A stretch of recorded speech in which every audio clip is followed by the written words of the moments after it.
So hello mga kabusing, welcome back to my vlog. So for this video nga mga kabusing, ang pag-uusapan natin ngayon ay ang Mr. International 2024 mga kabusing, na ibibigay ko na yung aking final hot picks mga kabusing, yung aking top 20 mga kabusing. So intro muna tayo.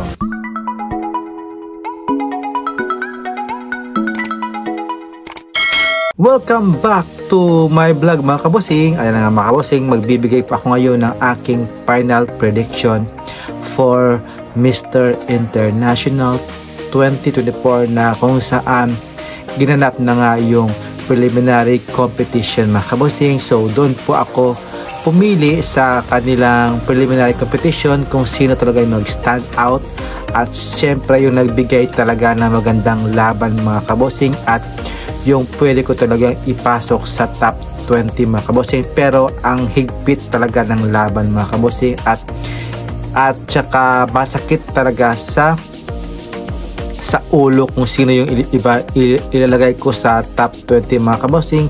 At syempre narito yung aking pwedeng makakapasok sa top 20 mga kabosing, na dyan din si Singapore, si Puerto Rico, si Panama, at saka si Switzerland mga kabosing. Pero yung nagbigay sa akin ng top 20 talaga is narito yung aking top 20 mga kabosing. Let's begin with my number 20 na from Laos mga kabosing. So dito para mga kabosing is nakitaan ko na siya na makapasok sa semi-finalist, kasi lumalaban talaga ang bansang Laos mga kabosing when it comes sa pageant mga kabosing ng Mr. International. At syempre for my number 19 spot from Vietnam mga kabosing, na ito rin kahit simplihan lang yung kanyang katawan, pero kitang kita mo talaga na nag-enjoy talaga siya sa performance niya mga kabosing, si Vietnam. At syempre for my number 18 spot from Venezuela, na grabe din yung kanyang katawan nito mga kabosing, at saka yung kanyang preliminary competition mga kabosing sa kanyang pa swimwear mga kabosing, sobrang ganda at pasok na pasok talaga sa mga kabosing. At syempre for my number 17 spot from Czech Republic nga, so hindi ko alam kung ipapasok ko to sa top 20 ko, kasi ang higpit talaga ng laban nila mga kabosing. At syempre napipisya ko talaga siyang may ipasok ko mga kabosing, kasi when it comes sa performance sa kanyang personal, at syempre yung kanyang looking mga kabosing is pasok na pasok talaga sa mga kabosing. At syempre for my number 16 spot from USA mga kabosing, sa first impression ko mga kabosing nung last 1 week ago mga kabosing, akala ko may laban talaga si USA, pero ngayon bumaba talaga yung kanyang rank ko mga kabosing, si USA, kasi nung pinakita niya sa preliminary competition, saktong-sakto lang, hindi masyadong paandar mga kabosing, very minimal lang talaga yung kanyang performance. Number 15 spot ko naman si Malaysia, na grabe rin yung kanyang katawan nito mga kabosing, sobrang over gym na ito mga kabosing, ang ganda ng kanyang katawan, ang laki ng kanyang dibdib mga kabosing, sobrang talagang nag-workout talaga yung si Myanmar. At syempre for my number 14 spot si India, pinasok ko siya mga kabosing, kasi unang-una pa lang nung pictures na mga kabosing is akala ko talaga sobrang gwapo niya mga kabosing, kasi sa pictures pa lang, pero sa live videos mga kabosing ng Mr. International, nawala na ako ng masyadong gana lang mga kabosing, pero nilagay ko siya sa number 14 ko, kasi I know naman na bet naman siya ng ibang mga viewers mga kabosing, or ng mga ibang tao, pero sa akin he is my number 14 spot. Bumaba lang yung kanyang rank ko mga kabosing. Next for my number 14 spot, syempre si Philippines mga kabosing. When it comes sa kahit hindi masyadong maganda yung kanyang katawan, hindi masyadong more on gym, pero andun talaga sa solid na kanyang performance. At syempre yung una sa first seryoso, pagbaba niya ng hagdanan, yun nag-smile siya mga kabosing. So ang ganda rin ng kanyang rotation, ng kanyang walk mga kabosing, pasok na pasok sa akin. At hindi siya masyadong gigil, kaya nag-enjoy lang talaga si Philippines mga kabosing. At syempre for my number 12 spot, si Ecuador mga kabosing. Si Ecuador din mga kabosing, lumalaban talaga yung mga Europe countries mga kabosing, no? Hindi ko alam kung lahat talaga ng mga Latin Americas is pasok na pasok mga kabosing, kaya lang ilalagay ko din yung mga Asia, yung mga Europe, tsaka yung Africa mga kabosing, kasi lahat talaga nagdominant talaga yung mga Latin countries mga kabosing, especially Ecuador mga kabosing. Next, for my number 11 spot, si Thailand. Inilagay ko siya sa number 11 kasi nga host country mga kabosing. Malay mo mag top 10 to mga kabosing, kaya number 11 sa akin, 50-50 siya sa top 10 mga kabosing. At syempre, ando na tayo sa kanyang katawan given na yon. Pero yung sa face value, I don't know kung makakalaban siya sa Latin tsaka sa Europe countries mga kabosing, kasi may mas dami talagang mas gwapo sa kanya mga kabosing. Kaya lang nilagay ko siya sa number 11 kasi alam mo naman na host country ang Thailand mga kabosing. At syempre for my number 10 spot, from Brazil mga kabosing. Si Brazil pagbaba, no, sobrang laki ng katawan niya, sobrang hindi mo talaga makakuha na siya, pero parang bodybuilder talaga yung si Brazil mga kabosing. At syempre ang ganda rin ng kanyang mukha, gwapong-gwapo ito mga kabosing. At syempre for my number 10 spot mga kabosing, si China. Nagulat ako sa kanyang performance na sobrang gwapo talaga ito ni China mga kabosing, at sobrang cute talaga ng kanyang buhok. Doon ako napangaka sa kanyang performance, yung kanyang buhok niya, yung kanyang paakit-akit na tingin mga kabosing ni China. At syempre for my number 9 spot, si Cuba mga kabosing.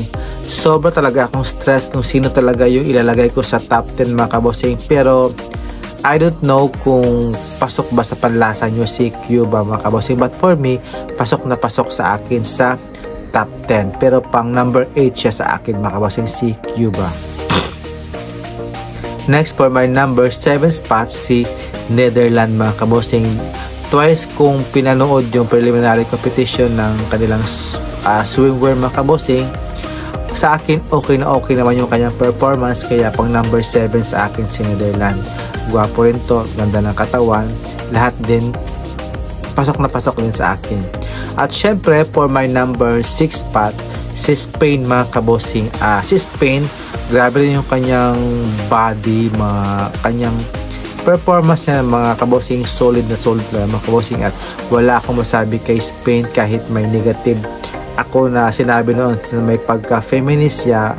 I don't know kung totoo man yun o hindi, pero para sa akin parang 50-50 siya. Pero pang number 6 sa akin si Spain. Alam mo naman na si Spain talaga ng kahit sa ang pageant yung mga Mr. Spain is pasok na pasok talaga sa banga mga kabosing. But for today, si Spain pang number 6 sa akin. Next for my number 5 spot naman, si Indonesia mga kabosing. I like Indonesia mga kabosing, na ilagay ko sa top 5 kasi I don't know, I like her beauty talaga mga kabosing. At siyempre yung patato dito, nung una kong kita sa kanyang photos last 1 month ago, ang cute niya mga kabosing sa pool, kasi parang kaya swimmer siya ata si Indonesia. But I love Indonesia mga kabosing, pasok na pasok sa akin sa banga. For my number 4 spot, si Nigeria. Ayan mga kabosing, sa Black Beauty mga kabosing, si Nigeria talaga yung nagbigay sa akin ng matinding laban mga kabosing. Yung performance niya sa preliminary competition, pasok na pasok sa akin. Ganda ng kanyang katawan at ang linis niya, tingnan mga kabosing. Hindi siya masyadong dark, hindi siya masyadong maputi, normal lang sa akin yung kanyang kulay na ni Mr. Nigeria. At syempre for my number 3 spot, si Mexico mga kabosing. Si Mexico, parang baby face pa talaga si Mexico, no? Ang ganda ng smile niya, lahat ng kahit hindi masyadong bongga yung kanyang katawan, Hindi katulad sa ibang contestant talaga na sobrang laki, sobrang sa kanya, very minimal lang talaga yung kanyang katawan, pero pasok na pasok talaga sa panlasa ko mga kabosing si Mexico. Next for my number 2 spot, si Colombia mga kabosing. Ito man si Colombia, no, ang cute niya, parang sarap siya talagang hawakan yung kanyang pagkatao mga kabosing, like parang napakabait tingnan ni Colombia at napaka amo ng kanyang mukha at syempre ang cute niya talaga mga kabosing. I don't know, nakita ako kay Mr. Colombia, basta number 2 siya sa akin, si Colombia.